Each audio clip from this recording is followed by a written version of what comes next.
Now going to question 16, we always start with the prompt. Here the prompt is asking us to complete the text, and completing the text is a predictive question type. But if you simply summarize the text, one answer usually works. In other words, this is really a main idea question. If you just get the main idea, you'll most likely get the question. So let's start reading. The increased integration of digital technologies throughout the process of book creation in this time period lowered the costs of book production, but those decreased costs have been most significant in the manufacturing and distribution process, which occurs after authoring, editing, and design of the book are complete.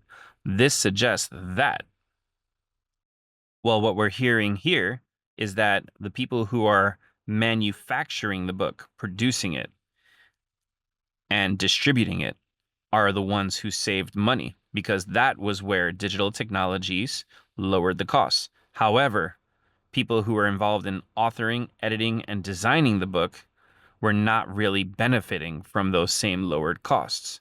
So let's look at the answers now.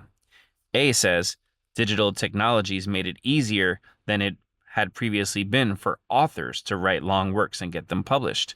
Well, quite the opposite. It was saying that the authors were not the ones who benefited, the manufacturers and distributors were.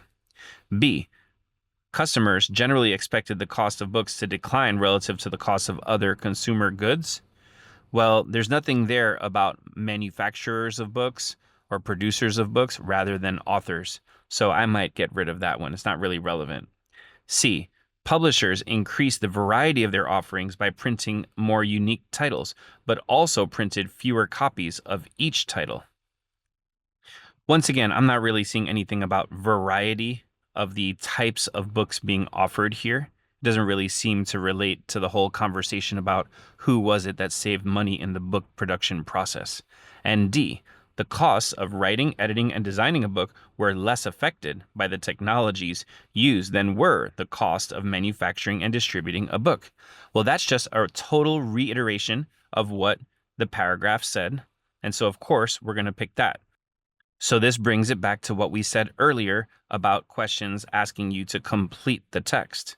Yes, it's a predictive question, but if you just get the summary, just get the main idea, that'll usually take care of what you're looking for, and you don't have to think in terms of predicting what's going to come next. In any case, the answer here is D.